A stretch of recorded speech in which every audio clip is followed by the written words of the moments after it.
अस्सलामुअलैकुम नाजरीन, आप देख रहे हैं सीधी बात बीनश सलीम के साथ। नाजरीन, कल जब मैं इस टाइम पर शो कर रही थी तो पीडीएम का इजलास जारी था।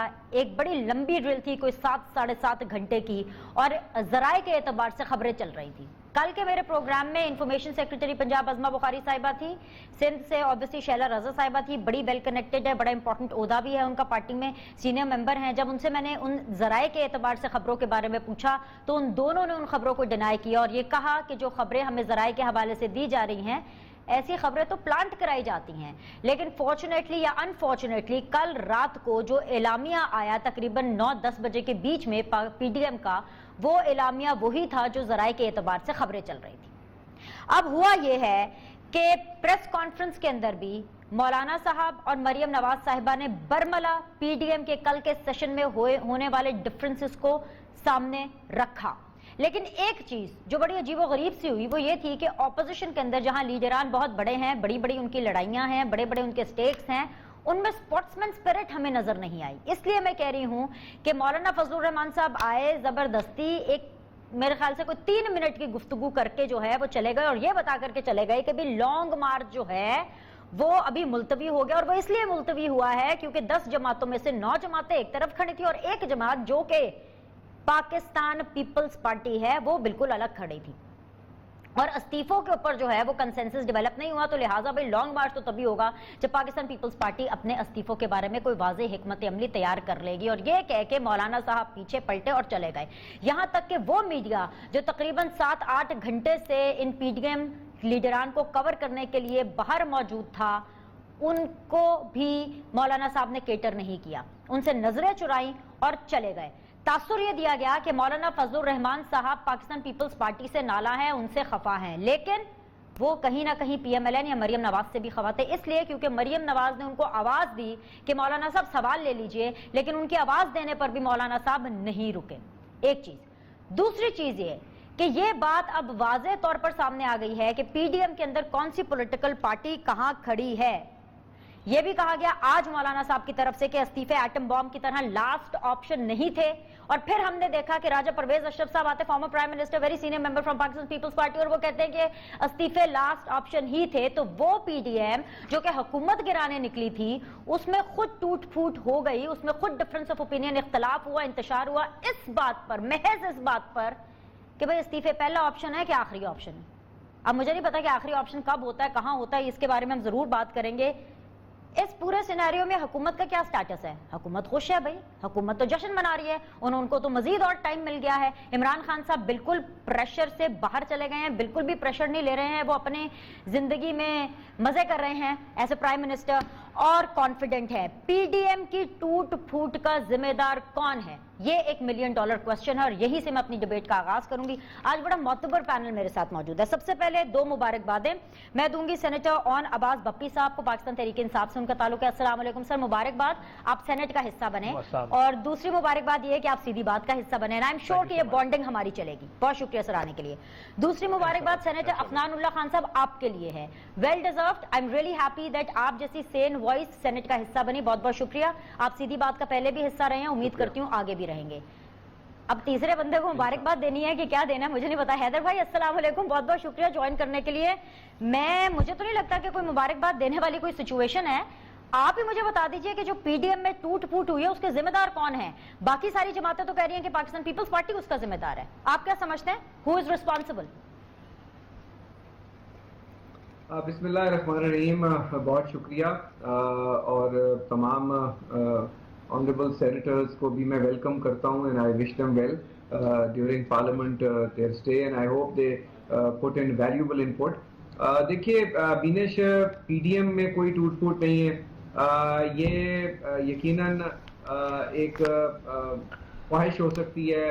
पीडीएम को बनाने में पाकिस्तान पीपल्स पार्टी की जितनी मेहनत और किरदार है आप भी उससे वाकिफ हैं, और आपको शायद आपके पास वो एलामिया भी हो।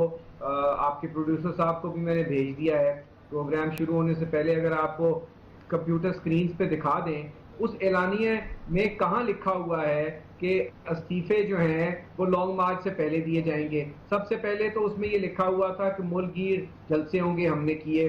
हमने एहतजाज किए, हमने रैलीज निकाली, हमने वो सब कुछ किया। उसके बाद लॉन्ग मार्च होना था दिसंबर में, उसको हम आगे ले गए और फिर ये फैसला हुआ कि सेनेट इंतखाबात के बाद होगा। अच्छा हैदर और भाई अब एक मिनट मुझे दो सप्लीमेंट्री क्वेश्चंस करने हैं, मैं आपकी पूरी बात सुनूंगी। नंबर वन, ये एक तो ये चीज है कि आप ना माने कि पीडीएम टूट गई है, आपके ना मानने से हकीकत बदल तो नहीं जाएगी ना। ये मैं वो बात कर रही हूँ जो मौलाना साहब आके कर रहे हैं, ये मैं वो बात कर रही हूँ जो पीएमएलएन ने अपने तहफुजात पहुंचाया हम सब तक। Number one. नंबर टू, ये सर एलामिया मेरे पास है, एक तो इसमें ये कहीं नहीं लिखा कि इस्तीफे आखिरी ऑप्शन है, ये वर्ड कहाँ लिखा है ये मेरे सामने, मुझे पढ़ के बता दीजिए। आखिरी पॉइंटर जरूर है कि जी उसके लिए कमेटी बनाई जाएगी, कमेटी कौन सी, कोई ऊपर आसमान से उतरेगी सर, लेकिन एलामिया इज नल एंड वॉइड, क्योंकि तब जिमनी इलेक्शन का जिक्र नहीं था, तब सेनेट इलेक्शन का जिक्र नहीं था। अब आगे बढ़े, अब बात मुकम्मल करें। नल एंड वॉइड नहीं है, उसमें जिमनी इलेक्शंस और सेनेट इलेक्शंस के ऊपर पीडीएम का कंसेंसस हुआ और पीडीएम ने पार्टिसिपेट किया। The fact that they participated, that's an addition in the एलानिया, और एलानिया में रद्दोबदल हो सकता है। और ये अल्फाज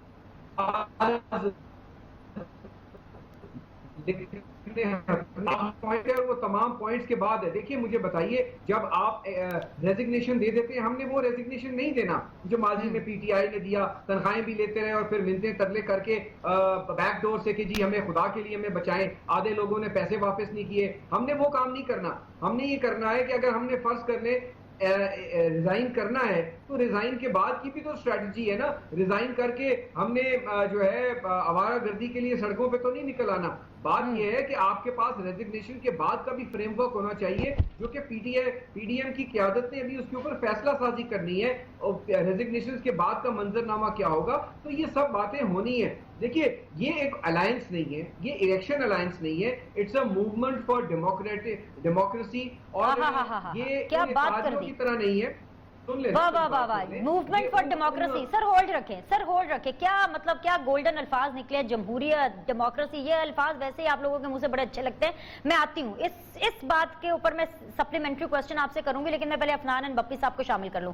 अफनानुल्लाह साहब, बात तो मुकम्मल होनी देती ना। सर हो गई ना, मुझे आपका पॉइंट मिल गया ना सर। आप मौलाना साहब की एक दिन की बॉडी लैंग्वेज या पोस्चरिंग को आप ज्यादा रीड इनटू मत करें। मैं ये समझता हूं कि पाकिस्तान पीपल्स पार्टी का पहले दिन और कल जो सरबराह इजलास है वही मौकफ रहा है कि पहले आपने पार्लियामेंट्री टूल्स को इस्तेमाल करना है, आपने लॉन्ग मार्च करना है। कहीं ये एग्री नहीं हुआ, I can say it responsibly के जो है वो लॉन्ग मार्च से पहले दिए जाएंगे। मैंने 101 शो नहीं करना sir, I will do a supplementary question to you. मैं आती हूँ, मैंने पॉइंट लिख ली है। जमहूरियत के ऊपर हम जरूर बात करेंगे, जमहूरियत क्या है हम समझेंगे, बिल्कुल समझेंगे। अफनानुल्लाह खान साहब मुझे ये बताइए, वाकई इस्तीफे देकर होगा क्या? सारे इस्तीफे दे देते हैं, क्या होगा? नए इलेक्शन हो जाएंगे। नए इलेक्शन में अगर इमरान खान साहब, जो अभी आपके बकौल इलेक्ट नहीं सिलेक्ट होके आए हैं और अभी मांगे तांगे की हुकूमत, अगर उनको मेजॉरिटी मिल जाती है, सिंपल मेजॉरिटी मिल जाती है, 2/3 मेजॉरिटी मिल जाती है, it can be either ways ना। आपको तो नहीं पता कि क्या नतीजा होगा, तो क्या हासिल होगा मुझे बताइए, इस्तीफे दे करके क्या मिलेगा? देखिए हमारी जो स्ट्रेटजी थी वो ये थी कि हम पूरे पाकिस्तान में जलसे करें और फिर eventually we will conclude dharna in Islamabad, and at the same time हम उस वक्त जो है वो इस्तीफे दें। अच्छा, इस्तीफे अगर आप वैसे देखा जाए, अगर हम 169 लोग इस्तीफे दे देते हैं नेशनल असम्बली से, तो 172 वोट अगर आप वो वाले वोट्स मिला लें जो कि यूसुफ रज़ा गिलानी साहब के रिजेक्ट हुए हैं, अगर आप उनको मिला लें तो अगर 172 वोट पीपल जो है वो रेजिग्नेशन दे दें तो फिर तो आपकी सिंपल मेजॉरिटी नहीं हो सकती। तो दैट मीन्स कि आपका हाउस जो है वो असम्बली डिसॉल्व हो जाएगी, एक बात। फिर दूसरी बात ये है कि अगर आप पंजाब में हम सारे इस्तीफे दे दें और सिंध में पीपल पार्टी दे दे तो सिंध गवर्नमेंट भी डिसॉल्व हो जाएगी और पंजाब गवर्नमेंट रेजोल्यूशन में बहुत करीब आ क्या ना। जाएगी। अफनान भाई नंबर गेम तो मुझे भी पता है, 2+2 4+4 तो मैं भी कर लूंगी। होगा क्या? इस्तीफे दे दिए, देन व्हाट नेक्स्ट? क्या हुकूमत चली जाएगी, क्या होगा? देखिए दो ही बातें, अगर तो जिस तादाद के ऊपर मैं बता रहा हूँ उस तादाद पे इस्तीफे दिए गए तो हुकूमत रह ही नहीं सकती, क्योंकि नेशनल असेंबली में अगर आपकी स्ट्रेंथ 172 ना हो तो आप ना सिंपल मेजॉरिटी ले सकते हैं, ना आप कोई मनी बिल, ना आप कॉन्स्टिट्यूशनल अमेंडमेंट कर सकते हैं। तो उस सूरत में तो गवर्नमेंट ने वैसे भी जाना है। अब मसला सिर्फ ये था कि हम उस नंबर के करीब काफ़ी पहुँच गए। अगर आप देखें यूसुफ रज़ा गिलानी साहब गॉट 169 वोट्स और 3 वोट्स रिजेक्ट हुए थे। तो अगर हम सब मेहनत करके इसको मटेरियलाइज कर सकते होते तो कर लेते।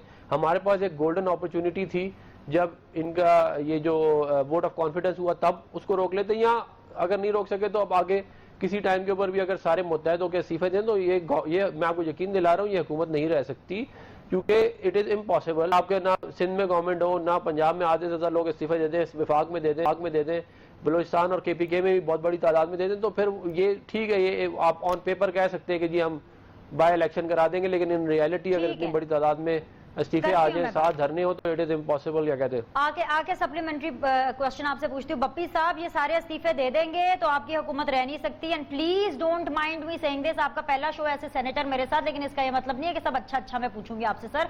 ये आपको भी पता है कि परफॉर्मेंस हुकूमत की ये है कि परफॉर्मेंस की बुनियाद के ऊपर सर आप वोट नहीं मांग सकते आवाम से। थैंक यू वेरी मच बीबी। मैं परफॉर्मेंस पे बाद में आता हूँ, पहले मैं ये जवाब दे दूं कि वैसे आज का शो बनता ये था कि आप सवाल इनसे पूछें, अफनान साहब से, और जवाब दें हैदर कुरैशी साहब, क्योंकि जो कल हुआ है उसमें हमारा तो कोई मामला है कोई नहीं। ये तो बेसिकली माले मुफ्त का चक्कर था कि जब तक इनको जीत मिलती रह गई वजीराबाद में या कराची में, तो ये सारे आपस में इकट्ठे रह गए। एक हार, गिलानी साहब की एक हार ने पूरा ये हाउस ऑफ कार्ड्स जो है ना उसको नीचे गिरा के फेंक दिया। और वो कहते हैं ना अंग्रेजी में कि फेलियर हैव नो फादर्स, कि सिर्फ एक हार ने इनकी पूरी तहरीक फेंक दी, जिस तहरीक का एजेंडा ये डिफाइन नहीं कर पा रहे थे। और मैं वैसे तारीफ करूंगा पीपल्स पार्टी को, क्योंकि पूरी पॉलिटिकल स्ट्रगल में सबसे ज्यादा स्टेक्स पीपल्स पार्टी के थे। वाहिद एक पॉलिटिकल पार्टी है पूरी स्ट्रगल में जिसके पास सिंध में गवर्नमेंट थी, नून लीग के पास पूरे पाकिस्तान में कहीं गवर्नमेंट नहीं है। जमीयत उलमा इस्लाम के टोटल जो मेंबर्स हैं नेशनल असेंबली में वो 3 या 4 है और एक सेनेटर मौजूद था। तो जो आखिर में गेन होना था वो या नून लीग ने करना था या जमीयत उलमा इस्लाम ने करना था। तो पीपल्स पार्टी के स्टेक्स इतने ज्यादा थे कि उन्होंने जो कल किया पॉलिटिकली बड़ा विजडम किया। And I can assure you कि ये जो अब स्ट्रगल इनकी जो अब आगे लॉन्ग मार्च विड्रॉ करने वाली बात है, फिर आगे से रमजान आ जाएगा, फिर उसके बाद जून जुलाई की गर्मियां आ जाएंगी, गर्मी के बाद फिर बारिशों का मौसम। अब ये तहरीक तकरीबन इसको खत्म ही समझे, क्योंकि इनके दिलों में जो तफरका पड़ गया ना कि तुमने मुझे वोट नहीं दिया, मैंने तुम्हें वोट नहीं दिया, ये इसी चक्कर में एक दूसरी ब्लेम गेम में रहेंगे। और इंशाल्लाह आइन पे जाकर के तहरीक इंसाफ उसकी गवर्नमेंट जो है ना वो एक्सेलेरेट करेगी।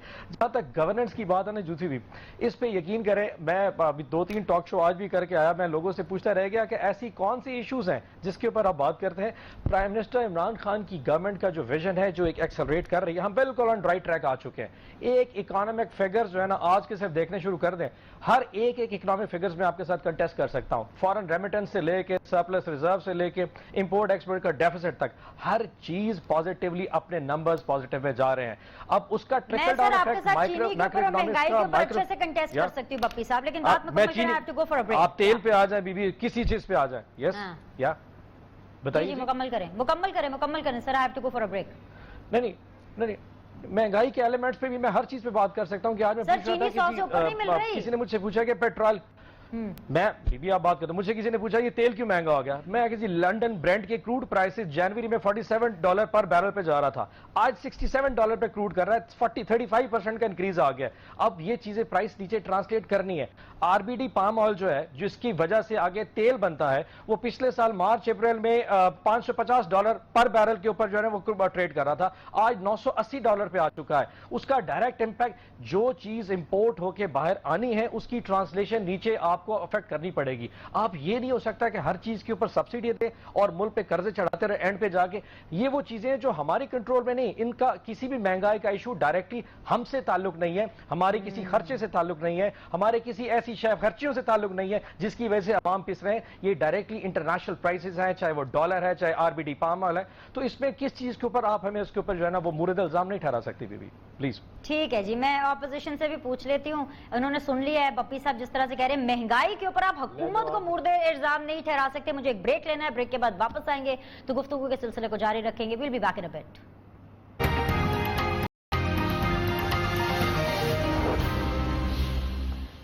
ब्रेक के बाद जी आप लोग को खुशामदीद कहते हैं। आप देख रहे हैं सीधी बात बीनर सलीम के साथ with honourable panellist Haider Zaman Qureshi, senator Afnanullah Khan, senator Aun Abbas Buppi साहब। हैदर जमान कुरैशी साहब, नाउ द सेकंड पार्ट, जमहूरियत, democracy, for the people by the people. Sir ऐसे ही है ना, तो जमहूरियत मेजॉरिटीज अथॉरिटी नहीं होती।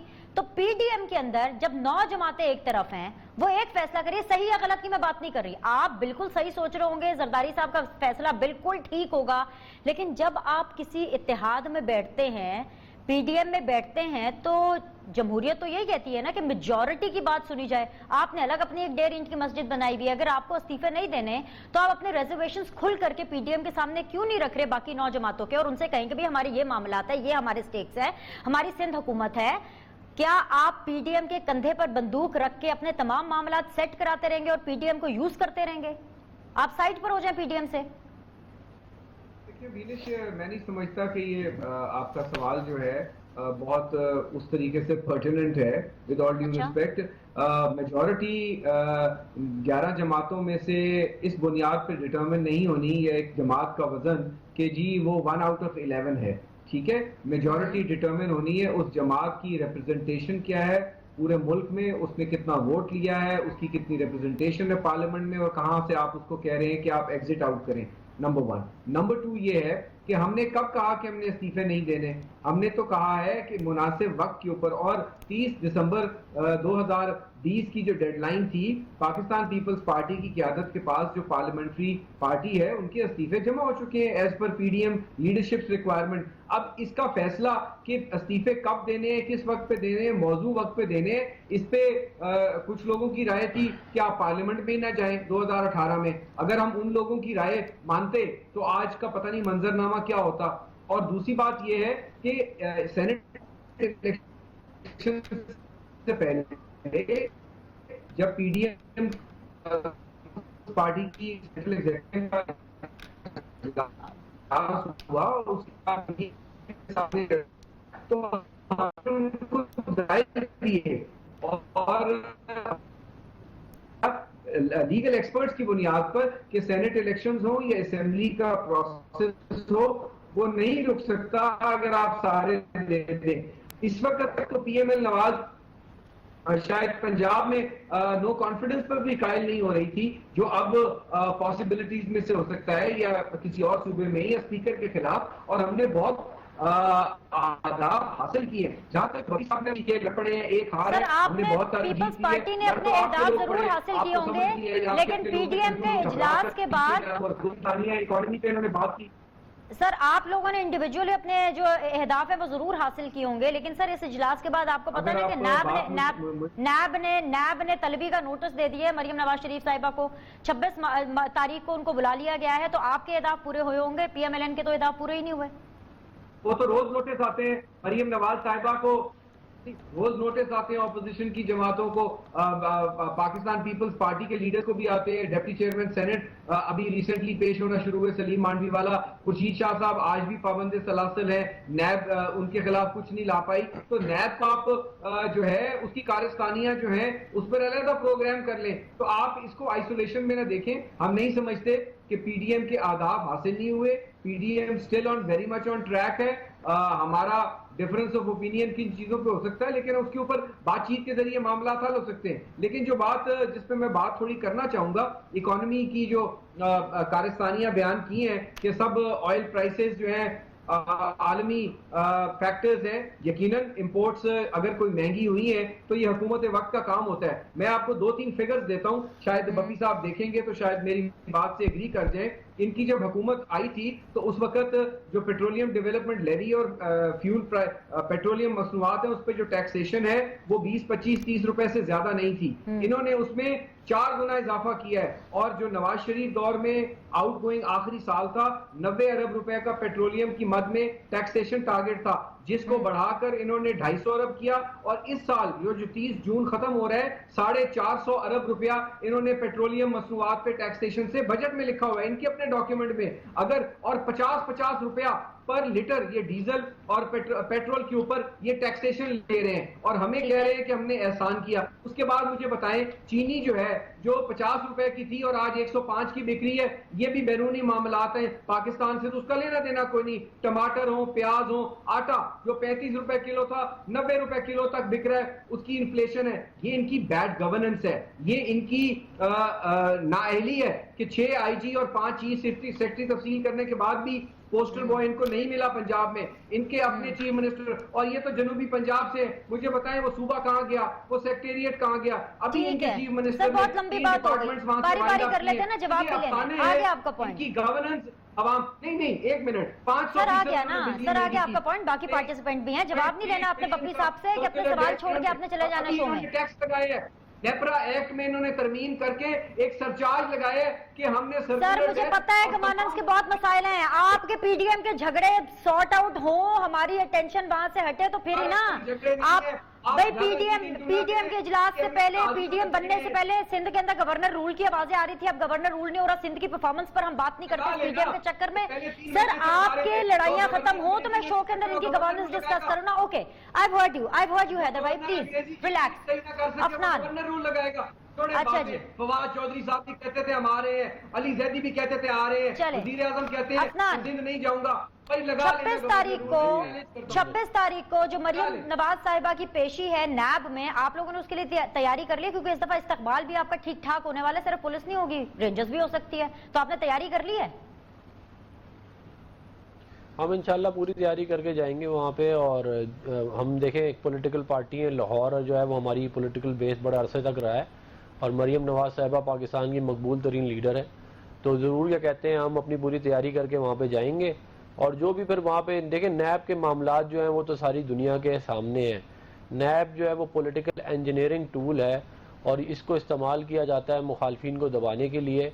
और उसके सामने आपने देखा कि कैसे कैसे अच्छे खासे लोगों को बेचारों को बुला के उनको दलील किया जाता है, सिर्फ इसलिए कि उनकी वफादारियाँ तब्दील की जा सकें या उनको आपने जो है वो किसी एक पार्टी से दूसरी पार्टी में लेके जाना है। तो जो इस तरह के सारे प्रेशर टैक्टिक्स हैं वो PMLN के ऊपर बहुत अरसे से लगाए जा रहे हैं, और हमने उनको पहले भी बर्दाश्त किया, हम आगे भी बर्दाश्त करते रहेंगे।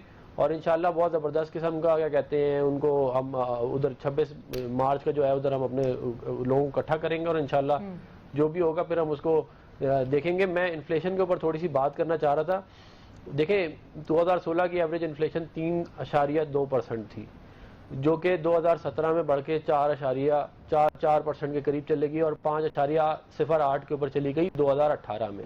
एवरेज इन्फ्लेशन पाकिस्तान की 5 साल की 4 से 5% रही है, जो कि इस वक्त 10.88% है। और ये सारी की सारे काम हमने इन्हीं क्या कहते हैं वसाइल के साथ किए थे जो इस वक्त इस मुल्क में मौजूद हैं। जैसे मेरे भाई ने कहा कि गंदम जो अपना आटा जो है वो 35-40 रुपए किलो था, चीनी 55-50 रुपए किलो मिलती थी, आज आपके सामने वो कहाँ है। और पेट्रोल के ऊपर जो इन्होंने टैक्सेशन लगाई है वो बेसिकली इन्होंने इसलिए लगाई है कि इन्होंने अनरियलिस्टिक टारगेट रखा था टैक्स कलेक्शन का, जो ये पूरा नहीं कर सकते थे, और ना इनके पास इतनी कॉम्पिटेंट टीम थी, ना इनको पता था कि कैसे पूरा करना है। तो वो जब नहीं पूरा हुआ तो फिर राइट लेफ्ट इनडायरेक्ट टैक्सेशन हमेशा आसान तरीका होता है, आप आवाम से पैसे ले लें, उसके अंदर गरीब आदमी ज़्यादा पिस जाता है। तो खाली ये मसला नहीं है, आप इकोनॉमी के अंदर अभी बात हुई इकोनॉमी की, कोई आप GDP ग्रोथ रेट देखें, सबसे इंपॉर्टेंट फैक्टर किसी भी इकोनॉमी में, आप किसी भी इकोनॉमिस्ट को उठा लेंगे, हमने नहीं बनाया ये, कोई मुस्लिम लीग नून ने नहीं बनाया, ये कई सौ साल की इकोनॉमिक्स की हिस्ट्री है कि जी GDP growth rate is crucial to the development of the nation. वो हम 5.8% GDP ग्रोथ रेट छोड़ के गए थे, जो अभी 0.4% के ऊपर -0.4% पे, या कुछ लोग कह रहे हैं क्या कहते हैं कि -1.4% पे भी जा सकती है, डिफरेंट क्या कहते हैं इसके ऊपर एस्टिमेट, अल्लाह करे प्लस हो। लेकिन हमें जो अभी तक एस्टिमेट्स मैंने देखे वर्ल्ड बैंक के और बाकियों के, तो इकोनॉमी के हालात जो हैं वो हमें ये बताया गया था कि आपको याद होगा असद उमर साहब जो हैं वो बड़े स्टाइल में नेशनल असेंबली में स्पीच करते थे, जी पेपर उठा के, जी हुकूमत ने इतनी ले ली, जी ये कर दिया, दुनिया में क्या कहते हैं पेट्रोलियम प्राइसेस नीचे आ रही हैं, ये बढ़ा रहे हैं। आज वो जो क्या कहते हैं असद उमर साहब थे, जो कि PTI के बहुत बड़े अरस्तू थे, जिनके बारे में ये कहा गया कि वो आएंगे तो जी पता नहीं क्या होगा और दूध और शहद की नहरें बहेंगी, उनसे आप बुला के पूछेंगे भाई क्या मामला है, तो उनके पास कोई जवाब ही नहीं है। और जो फाइनेंस मिनिस्टर है उसके बारे में इमरान खान साहब ये कह चुके हैं कि ये बहुत इसने क्या कहते हैं पीपल पार्टी के दौर में बहुत जो है वो करप्शन की और इसने मुल्क को सत्यानाश कर दिया, और ये इकोनॉमिक हिटमैन है, ये इमरान खान साहब के अल्फाज है। ओके, लॉन्ग मार्च तो चले भूल जाएं, हुकूमत को काफी ब्रीदिंग स्पेस मिला है, और जैसे आपने अपने पहले कमेंट में ही कह दिया था कि बात जो है वो आपको ईद के बाद जाते हुए नजर आ रही है, तो आप लोग को काफी ब्रीदिंग स्पेस मिल गया। लेकिन जो 26 तारीख को मरियम नवाज साहिबा की पेशी है वो नॉर्मल सी एक पेशी ही होगी, या आप लोगों ने पूरी तैयारी कर ली है एक्शन की? फिर से कोई मार धार नजर आएगा, ये पत्थर लेकर जाएंगे, इन रिटर्न कुछ होगा, फिर प्रेस कॉन्फ्रेंसेस होगी और अगले 2-3 दिन फिर इसी हियरिंग के ऊपर हम TV चैनल्स वाले गुजार देंगे? What is your plan sir? बीबी एक बात बताइए वैसे कि आज से पहले पिछले 2-2.5 साल में पीपल्स पार्टी वाले भी कहीं ना कहीं एहतसाब में या नैब में जाते, कभी कोई एक्शन होता नजर आया? ये बेसिकली आप नून लीग की ना पूरी हिस्ट्री उठा के देख लें कि पिछले 15-20 सालों में जब तक इनका ये टेन्योर रहा है ना, ये एग्रेशन और इस तरह की हरकतें करना, ये इनका एक टोटल नहीं की स्ट्रैटेजी होती है, ये प्रेशर बिल्डिंग टेक्निक्स हैं। मैं हैरान होता हूं वैसे कि जब सार्कोजी जो फ्रेंच प्रेसिडेंट है, अभी आज से कोई 1 महीना पहले उसको सजा हुई है कि उसने इलेक्शन के खर्चे थोड़े से सप्रेस करके दिखा दिए थे, ये उसने इल्जाम अपनी उस पर नहीं लगा दिया एजेंसीज पे कि अपोजिशन ने बना दिया। या नेतन्याहू पे अभी जो है पिछले दिनों इसराइल के अंदर उसके ऊपर केस बना है कि उसने इलेक्शन एक्सपेंसेस ज्यादा कर लिए, ये उसने इल्जाम नहीं लगा दिया। इनके खिलाफ जब कभी केसेस बनाए जाते हैं और ये जब कभी पेशी पे जाते हैं, ये हमेशा मुरद इल्जाम अपनी एजेंसीज को और इन जो हमारी जो इन्वेस्टिगेटिव एजेंसीज हैं उन पे लगाना शुरू कर देते हैं। अब इनको किसी ने कहा था कि ठोकर न्याज पे गाड़ी में पत्थर लेके जाएं या बुलेट प्रूफ गाड़ियां साथ लेके जाएं और लोगों को मारना शुरू कर दें। ये दुनिया में कहां पे होता है वैसे कि आप पुलिस वालों को मारना शुरू कर दें? आप जाएं अदालत में, अपना पॉइंट ऑफ व्यू रखें और रखने के बाद वापस आ जाएं। एक माइंडसेट ऐसा क्रिएट कर देते हैं, चाहे सुप्रीम कोर्ट हो, चाहे इनकी पेशियां हो। अभी जब इन्होंने लाहौर में चाहे हमजा शहबाज शरीफ ने जाना हो या चाहे शहबाज शरीफ साहब ने जाना हो, एक मॉब मेंटेलिटी अदालतों में एंटर होती है ताकि जुडिशरी में जो शख्स वहां पे बैठा होता है या जो वकील होते हैं या जो एक मीडिया होता है वो ऐसे रिपोर्टिंग करे जैसे एक पूरा थड्डा आ रहा है और वो पूरा प्रेशराइज करके ताकि रखता है जी अगर तुम लोगों ने हमारे खिलाफ केस दिया तो हम ये कर सकते हैं। इस माइंडसेट को चेंज करने की जरूरत है। ये पेशी को पेशी समझ के जाएं, ये इसको सजा समझ के जाएं। ये कल्प्रेट्स हैं, इन पे इल्जाम है, चाहे शुगर के इश्यूज हैं, चाहे इनके लंदन के जो शुगर मिल्स के इश्यूज हैं, चाहे इनके लंदन के प्लॉट्स हैं, ये पे इल्जाम है। आपने जाके प्रूव करना है, आपने उनको डराना नहीं है, धमकाना नहीं है। ये आपके अपने लोग हैं, इन्वेस्टिगेटिव एजेंसीज अपनी हैं, सो इन्हीं के साथ करना है। और जहां तक आप हमारी ब्रीदिंग स्पेस की बात करें, यकीन करें हम हक और बातिल की यहां पे जंग हो रही है। अल्लाह गवाह है, हमारा काम इस मुल्क को कौम को सर्व करना है, चाहे किसी भी से हो। अब इन्होंने पीडीएम ने मार्च करना है, नहीं करना, इस्तीफे देने हैं, नहीं देने, नून लीग का अलहदा है। ये सारी रीजनल जो जमातें हैं, चाहे सिंध में इंटीरियर सिंध की पीपल्स पार्टी है, चाहे साउथ केपी की या नॉर्थ बलोचिस्तान की जमीयत उलमा इस्लाम है, या अपर पंजाब की नून लीग मेरे साथ बैठे हुए हैं, ये रीजनल पार्टीज के अपने लोकल इशू हैं। पाकिस्तान तहरीक इंसाफ एक फेडरेशन की जमात अब बन चुकी है। हमारा इशू पाकिस्तान है, हमारे इश्यूज को हमने विजन में इस मुल्क को लेके चलना है। जिस सिमत तक शायद ये जमातें जो एक रीजनल पार्टीज हैं, शायद जहां तक ये सोच भी नहीं सकती कि उसको कैसे लेके चलना है। बड़ी इंपॉर्टेंट टर्मिनोलॉजीज इस शो के अंदर जो है वो सामने आई हैं, एक मॉब मेंटालिटी और एक रीजनल पार्टीज, दोनों पर आकर बात करेंगे इस फाइनल सेगमेंट के अंदर। ब्रेक लेते हैं, ब्रेक के बाद वापस आएंगे। Will be right here.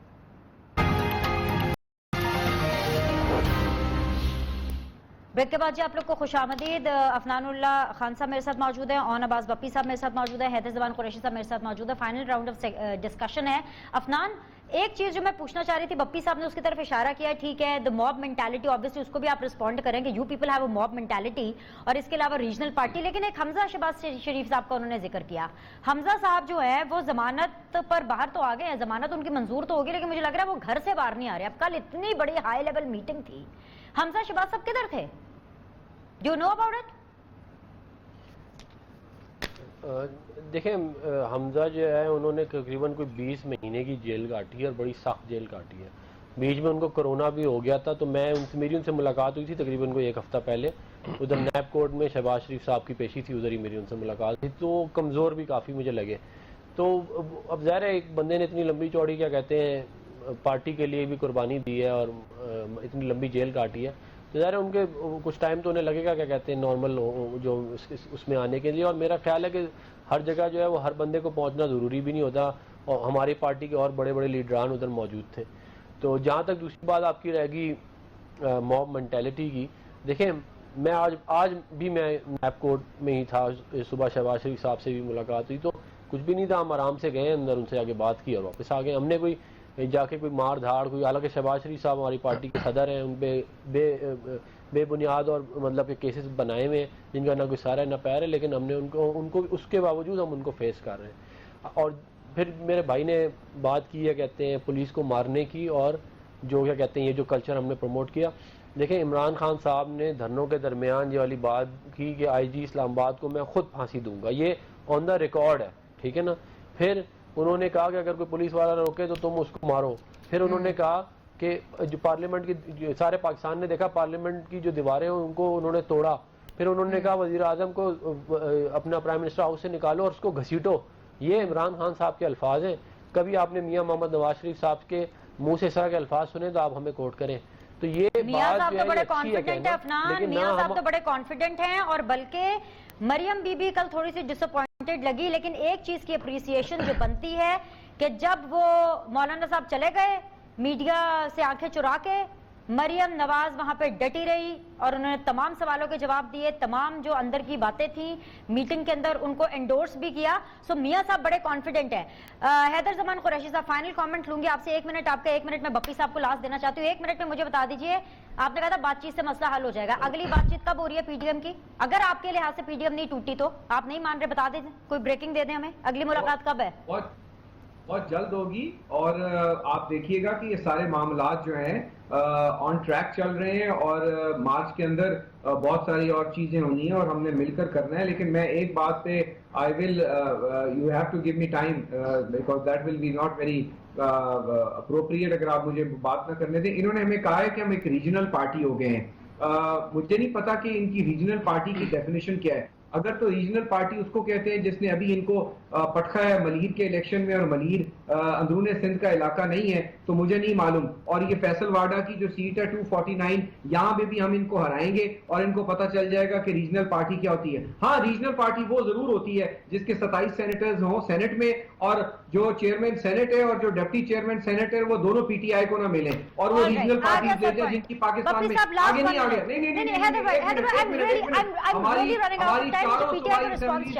Haider भाई आपका पॉइंट आ गया, आपका पॉइंट आ गया। बप्पी साहब you have the mic, Buppi साहब you have the mic, I am listening to you, last minute no you have to speak up, मैं आपको सुनना चाहती हूं। ओके हैदर भाई, मैं तो रीजनल पार्टी की बात ना करें। मैं तो हैरान हूँ कुरैशी साहब की बात के ऊपर कि आज को इनको बहुत ज्यादा खुश होना चाहिए कि कल जो जरदारी साहब ने मास्टर स्ट्रोक करके नून लीग को उठा के बाहर मारा है। इतनी ब्लाइंड फैन फॉलोइंग मेरा भाई रख के बैठा है कि अपने नवाज शरीफ लीडर के बारे में, मैं तो परेशान हूं, उनको उधर आना चाहिए। खैर हमारी तरफ आ गए। एनीवेज, मेरा रीजनल पार्टी से मकसद ये था कि पीपल्स पार्टी की जो जमात है उसके पास सीटें सिर्फ इंटीरियर सिंध में है। नून लीग के पास, जमात के पास जो सीटें हैं वो सिर्फ लाहौर से लेकर पिंडी तक जीटी रोड पे है। सर एक सेकंड, मेरे कुरैशी साहब रिस्पॉन्ड तो करने देना। और केपीके के जो साउथ केपीके की बेल्ट है, बन्नू से लेकर डेरा इस्माइल खान में सिर्फ चंद सीटों पे मौलाना साहब लड़ते हैं, या क्वेटा नॉर्थ बलूचिस्तान में मौलाना साहब के स्टेक्स हैं। ये पार्टीज ओवरऑल पूरे पाकिस्तान को ओके सर, पॉइंट आ गया आपका। बहुत बहुत शुक्रिया तीनों मेहमानों का। इंशाल्लाह ताला मंडे को फ्रेश शो लेकर आपकी खिदमत में हाजिर होंगे लाइव। लुक आफ्टर योरसेल्फ, अपना फीडबैक दीजिएगा। अल्लाह हाफिज।